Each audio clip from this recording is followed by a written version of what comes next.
അപ്പോൾ ഇതിൽ നിന്ന് ഞാൻ ഒരു കഷ്ണം പൊറോട്ട എടുത്തിട്ട് താഴക്കടവ് അതിൽ വെള്ളം വരോട്ടെ. താഴക്കാക്ക് ഇഷ്ടമുള്ള സാധനം പൊറോട്ട താഴക്കാൻ നിന്നൊന്ന് പറതാക്കാം.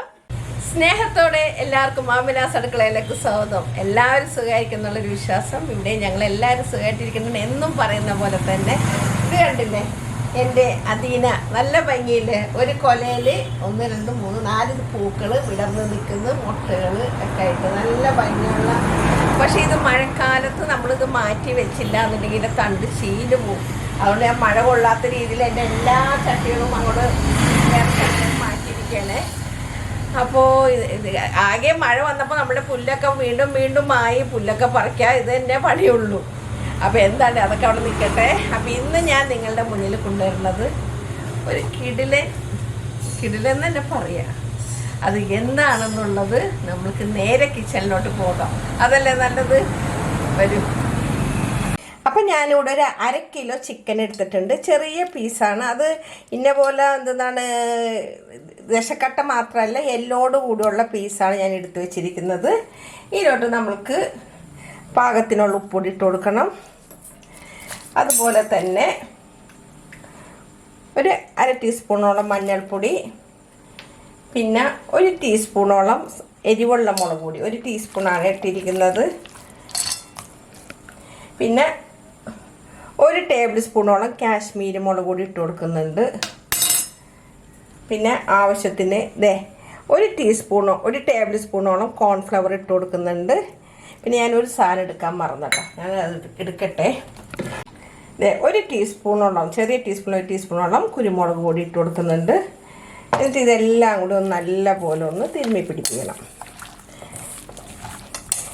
ഇതിലോട്ട് നമ്മൾക്ക്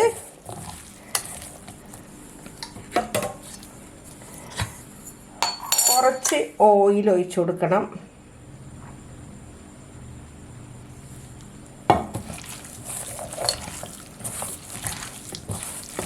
ഇതെല്ലാം കൂടെ നല്ല പോലെ ഒന്ന് തിരുമ്മി. പാത്രം തെന്നിപ്പോണ്, കാരണം ഇതിൻ്റെ മേലെ ഗ്രാനൈറ്റ് ആയതുകൊണ്ട് പെട്ടെന്ന് ഈ പാത്രം കൊണ്ട് തെന്നിപ്പോവുകയാണ്. അപ്പോൾ ഇതിൻ്റെ മസാല എല്ലാം ഞാൻ പുരട്ടിയിട്ടുണ്ട്. ഇത് നമുക്കൊരു 10-15 മിനിറ്റ് നേരം നമുക്കിന്നെ റെസ്റ്റ് ചെയ്യാൻ വെക്കണം. അപ്പോൾ ഞാനിതിവിടെ ഒന്ന് അടച്ചു വെക്കട്ടെ. അപ്പോൾ നമ്മളുടെ ചിക്കൻ ഇവിടെ 20 മിനിറ്റോളം ഞാൻ പുരട്ടി വെച്ചിട്ടുണ്ടായിരുന്നു. നമ്മുടെ മസാല പുരട്ടി വെച്ചിട്ടുണ്ടായിരുന്നു. അപ്പോൾ ഞാനിവിടെ ഒരു പാൻ അടുപ്പത്ത് വെച്ചിട്ടുണ്ട്. ഈ പാനിലോട്ട് ഞാൻ കുറച്ച് ഓയിൽ ഒഴിച്ച് വെച്ചിട്ടുണ്ട്. ഒന്ന് ചൂടായിട്ട് വരട്ടെ. അപ്പോൾ എണ്ണ ഇവിടെ ചൂടായിട്ടുണ്ട്. നമുക്കിതിങ്ങനെ ഓരോന്നോരോന്ന് അങ്ങനെ ഇട്ട് കൊടുക്കാം. പിന്നെ വേറൊരു കാര്യം എന്ന് വെച്ചിട്ടുണ്ടെങ്കിൽ, ഇത് ഞാനിങ്ങനെ ഇട്ടാലും നമുക്ക് ഒത്തിരി ഇങ്ങനെ ചിക്കൻ ഫ്രൈ ചെയ്യണ പോലെയല്ല ഞാനിത് ഇട്ട് കൊടുക്കണത്. മനസ്സിലായില്ലേ? അപ്പോൾ ഞാനിതെല്ലാം നമ്മളിങ്ങനെ ഫ്രൈ ചെയ്തിട്ട് ഇങ്ങനെ മൊരിഞ്ഞ പോലെ അല്ല കേട്ടോ ഞാനിത് എടുക്കണത്. അത് ഞാൻ കാണിച്ചു തരാം ഞാൻ എങ്ങനെയാണിത് തയ്യാറാക്കണമെന്നുള്ളത്. അപ്പോൾ ഞാനെല്ലാം ഒന്ന് ഇട്ട് കൊടുക്കട്ടെ. അപ്പോൾ ഇതെല്ലാം ഈ പരുവത്തിലേ ആവാൻ പാടുള്ളൂ കേട്ടോ. കണ്ടില്ലേ? അല്ലാണ്ട് മൊരിഞ്ഞ നമ്മൾ ഏകദേശം ആ ഫ്രൈനേക്കാളും കുറച്ചും കൂടി എന്ന് വെച്ചിട്ട് അതിൻ്റെ ഇങ്ങനെ കരകരാന്നൊന്നും ആക്കി കളഞ്ഞേക്കരുത്. അപ്പം ഞാനിതെല്ലാം മറിയാൻ ഭയങ്കര പ്രയാസം ചിക്കൻ കേട്ടോ. അപ്പം ഞാനിതെല്ലാം ഒന്നും വേഗം ഒന്ന് മറിച്ചിടാം. അപ്പം ഞാൻ ആ ചട്ടകം കൊണ്ട് മാറ്റിയിട്ട് ആ ചട്ടകത്തിന് ഇത്തിരി വിലക്കുറവ് പോലെ, അതുകൊണ്ട് മറിയാൻ വലിയ ബുദ്ധിമുട്ട് ചിക്കന്. അപ്പോൾ ഈ അളവിൽ ഞാൻ ആക്കിയിട്ടുണ്ട്. ഇനി ഈ മറുവശം കൂടി കഴിഞ്ഞിട്ട് ഞാൻ കോരി എടുത്തിട്ട് നിങ്ങളുടെ മുന്നിൽ കൊണ്ടുവരാം. അപ്പോൾ ഞാനിതിങ്ങനെ എല്ലാം ഞാൻ കോരി ഇതിവിടെ ഒരു പ്ലേറ്റിലോട്ട് ഇട്ട് കൊടുക്കേനെ. അപ്പോൾ ഇതെല്ലാം ഒന്ന് പ്ലേറ്റിലോട്ട് കോരി എടുക്കട്ടെ. അപ്പോൾ ഞാൻ എല്ലാം കോരി മാറ്റിയിട്ടുണ്ട്. അതിനിടയ്ക്ക് ഞാനിവിടെ ഒരു കടായി എടുത്തിട്ടുണ്ട്. ഈ കടായിലോട്ട് നമുക്ക് ഈ പൊരിച്ച എണ്ണയില്ല, അത് വേസ്റ്റാണ്, കളയരുതല്ലോ. അപ്പോൾ നമ്മൾക്കത് കൈയോടെ പൊരിച്ചതല്ല, ഈ എണ്ണയിലോട്ട് അങ്ങോട്ട് ഒഴിച്ചു കൊടുക്കാം. അല്ലെങ്കിൽ കുറച്ച് കഴിഞ്ഞ് നാളത്തേക്കാണെങ്കിൽ നമുക്കത് ഉപയോഗിക്കാൻ പറ്റില്ല. ഇപ്പോൾ കൈയോടെ നമുക്ക് ഉപയോഗിക്കാം. അപ്പോൾ ഈ എണ്ണയിലേക്കൊന്ന് ചൂടായിട്ടിട്ടുണ്ട്. ഇതിലോട്ട് നമുക്ക് ചെയ്യേണ്ടത് അപ്പോൾ ഞാൻ ഗ്യാസൊക്കെ കൂടെ കത്തിച്ചിട്ടുണ്ടായിരുന്നേ, ഞാൻ പറഞ്ഞോന്ന് ഓർമ്മയില്ല. അപ്പോൾ ഇതിലേക്ക് ഞാനൊരു കഷ്ണം ഇഞ്ചിയും ഒരു 3-4 അല്ലി ഒരു 3-4-5 വെളുത്തുള്ളി ചതച്ചതാണ് നമുക്ക് ഇതിലോട്ടാണ് ഇട്ട് കൊടുക്കാം.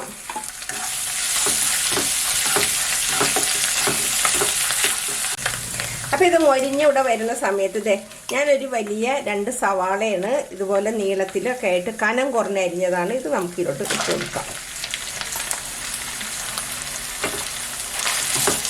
അപ്പോൾ ഇതും എല്ലാം ഒന്ന് നല്ല പോലെ ഒന്ന് വാടി വരണം.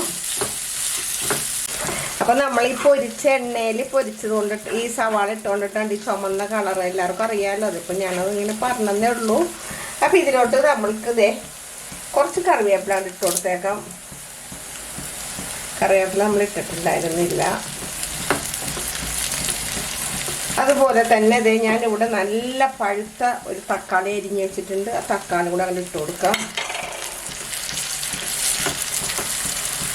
അപ്പോൾ ഇന്ന് ഞാൻ തയ്യാറാക്കുന്ന ഈ റെസിപ്പി എന്ന് വെച്ചിട്ടുണ്ടെങ്കിൽ ഇല്ലേ, നിങ്ങൾ അത് ഉണ്ടാക്കിയിട്ടുള്ളവരൊക്കെ എനിക്ക് കമൻറ്റ് ബോക്സിൽ ഇട്ട് തരണം. അതേപോലെ എൻ്റെ വീഡിയോ നിങ്ങൾ ആദ്യമായിട്ടാണ് കാണണമെങ്കിൽ സബ്സ്ക്രൈബ് ചെയ്യാണ്ട് കാണരുത് കേട്ടോ. കാരണം എന്ന് വെച്ചിട്ടുണ്ടെങ്കിൽ നിങ്ങളുടെ എല്ലാവരുടെയും സപ്പോർട്ടാണ് ഞങ്ങളെപ്പോലുള്ള ചാനലുകളുടെ വിജയം.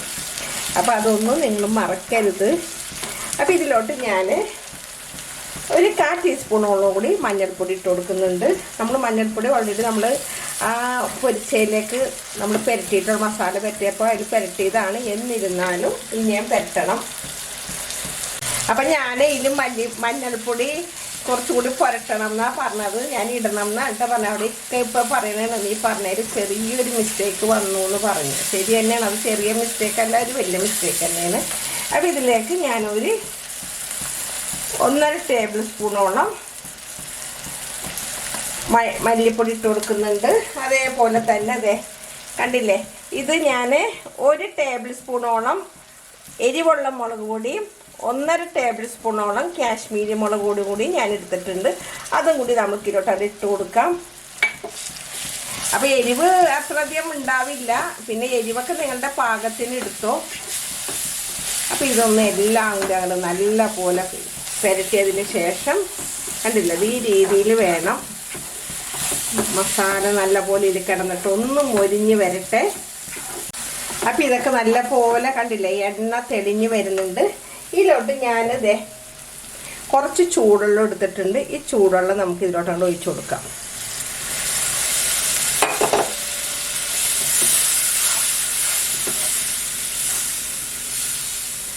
ചൂടുവെള്ളം നല്ല പോലെ ഇളക്കിയിട്ട് നമുക്ക് ഇതിൻ്റെ ഉപ്പൊക്കെ ഒന്ന് നോക്കണം. നമ്മൾ ഉപ്പൊന്നും ഇട്ടിട്ടില്ല, നമ്മൾ മറ്റേ ചിക്കൻ്റെ ഉപ്പിട്ടതാണ്. എന്നാലും നമുക്ക് ഇതിൽ ഇത്തിരി ഉപ്പിട്ട് കൊടുക്കേണ്ട വരും.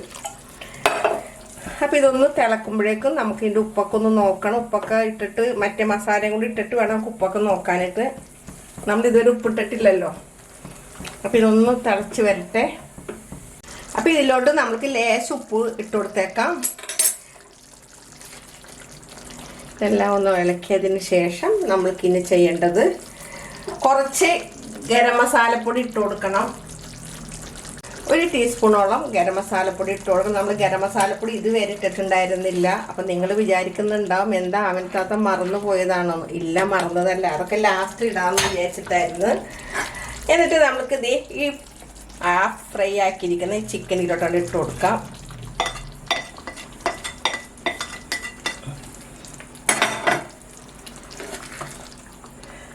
ഇത് നല്ല പോലെ കൂട്ടി ഇളക്കിയതിന് ശേഷം ഇതൊന്ന് അടച്ച് വെച്ചിട്ട് ഒന്ന് നമ്മളിത് ഫ്രൈ എല്ലാം ആക്കിയിട്ടുള്ളൂ. അപ്പോൾ ഒന്ന് ഇത് ശരിയാവാനുണ്ട്. തീ ഒന്ന് സിമ്മിലിട്ടിട്ടുണ്ട്. ഞാൻ അടച്ച് വെക്കട്ടെ.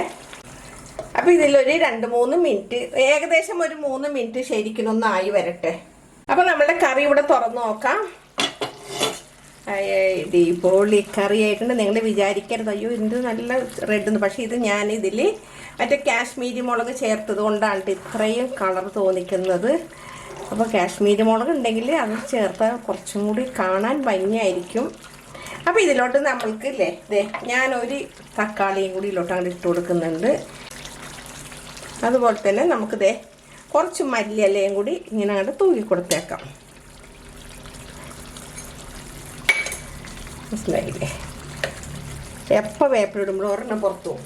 പിന്നെ നമ്മൾക്കൊരു സ്റ്റൈലിന് ഒന്ന് കുറവ് വരുത്താൻ പാടില്ലല്ലോ. 2 പച്ചമുളക് ഇതിങ്ങനെ അങ്ങോട്ട് ഒന്ന് ഇങ്ങനെ അങ്ങോട്ട് പൊട്ടിച്ചിട്ട് ഈ സൈഡിൽ അങ്ങോട്ട് ഇട്ട് കൊടുത്തേക്കാം. ഇക്ക 2 എണ്ണം പറഞ്ഞിട്ട് 3 എണ്ണം കൊണ്ടുണ്ട്. ഇക്കാക്ക് വേണ്ടിയിട്ട് ഇതേ ഒരെണ്ണം കൂടി അവിടെ വെച്ചിട്ടുണ്ട്. എന്താ താക്ക, ഇനി അതിനൊരു പിണക്കം വേണ്ടല്ലോ, ഇണക്കം മാത്രമേ ഉള്ളൂ. അപ്പോൾ എന്താണെങ്കിലും നമ്മുടെ കറിയൊക്കെ കൂടെ റെഡി ആയിട്ടുണ്ട്. പിന്നെ ഇതിങ്ങനെ ഒന്ന് ജസ്റ്റ് ഒന്ന് ഇളക്കിയതിന് ശേഷം ഈ കറി കണ്ടിട്ട് തയ്യാറാക്കിയിട്ട് എന്നോട് അഭിപ്രായങ്ങൾ കമൻറ്റ് ബോക്സിൽ ഇടണോട്ടോ ആളുകൾ, നന്നായിട്ടുണ്ടെന്ന്. അപ്പം ഞാൻ ഇതിൻ്റെ ഉപ്പൊക്കെ ഞാൻ ഒന്നുകൂടി ജസ്റ്റ് ഒന്ന് നോക്കിക്കോട്ടെ. ഉപ്പൊക്കെ പാകമുണ്ട്. അപ്പം ഞാനിതൊന്ന് അടച്ചു വയ്ക്കട്ടെ. ഇപ്പോൾ നമ്മുടെ ഗ്യാസ് അങ്ങോട്ട് ഓഫ് ചെയ്യാണ്. അപ്പം ഞാനിത് കറിയൊക്കെ ഇവിടെ റെഡിയാക്കി വെച്ച് നിങ്ങൾ കണ്ടില്ലായിരുന്നോ? അപ്പോൾ ദേ ഞാനിവിടെ പൊറോട്ട ഒരെണ്ണം ഞാൻ തയ്യാറാക്കിയിട്ടുണ്ട്. ഞാൻ തയ്യാറാക്കിയതല്ല കേട്ടോ, താക്ക പോയിട്ട് വാങ്ങിച്ചിട്ട് വന്നതാണേ. അപ്പം ഇതിലോട്ട് നമ്മൾക്ക് ഒരു രക്ഷയില്ല കേട്ടോ. എനിക്കിത് കണ്ടിട്ട് കറി കണ്ടിട്ടേ ഒരു രക്ഷയില്ല. ഞാനിതങ്ങോട്ട് കുറച്ച് ചെറിയൊരു പീസും കൂടി ഇടട്ടെ. തക്കാളിയും. അപ്പോൾ ഇതിൽ നിന്ന് ഞാനൊരു കഷ്ണം പൊറോട്ട എടുത്തിട്ട് താഴക്കാട് വായിൽ വെള്ളം വരും. താഴക്കാക്ക് ഇഷ്ടമുള്ള സാധനമാണ് പൊറോട്ട. താഴക്ക നിനൊന്ന് പറതാക്ക. പൊറോട്ട എനിക്ക് ഇഷ്ടമാണ്. കൊതിയിടരുത് കേട്ടോ, പടച്ചോനോർത്ത് കൊതിയിടരുതേ. അപ്പം ഇതിൽ നിന്ന് ഇതേ കണ്ടില്ലേ, ഒരു കഷ്ണം ചിക്കൻ എല്ലാം കൂടി എടുത്തിട്ട് തക്കാളി എല്ലാം കൂടി മിക്സ് ചെയ്തതിന് ശേഷം ഇതേ. അപ്പോൾ എൻ്റെ വീഡിയോ നമ്മുടെ ഇന്നത്തെ ചിക്കൻ കറിയല്ല, ചിക്കൻ വെച്ചിട്ടുള്ള ഈ നല്ലൊരു റെസിപ്പി എല്ലാവർക്കും ഇഷ്ടപ്പെട്ട് കാണുന്നുള്ളൊരു വിശ്വാസം. അപ്പോൾ ഞാൻ ഇതൊന്ന് വായിൽ വെക്കണമെങ്കിൽ നിങ്ങളോട് പറഞ്ഞതൊക്കെ ഒന്ന് അവസാനിപ്പിക്കണം. താഴെക്കാട് മുഖത്തേക്കൊക്കെ വലിച്ചിരി വന്നിട്ടാ. അപ്പോൾ എപ്പോഴും പറയുന്ന പോലെ തന്നെ എൻ്റെ വീഡിയോ എല്ലാവരും കാണണം കേട്ടോ. അപ്പോൾ ഒരിക്കൽ കൂടി നിങ്ങളോട് എല്ലാവരും ഞാൻ നന്ദി പറഞ്ഞു ക്ഷമ പറയുകയാണ്. ആദ്യം തന്നെ നിങ്ങൾ ഇതിങ്ങനെ പറഞ്ഞിട്ട് കയറി ചിരിച്ചേനെ കേട്ടോ, സോറി കേട്ടോ. അപ്പോൾ ഒരിക്കൽ കൂടി നന്ദി പറഞ്ഞു നിങ്ങളുടെ സ്വന്തം മാമിനത്താത്ത. Okay bye, thank U.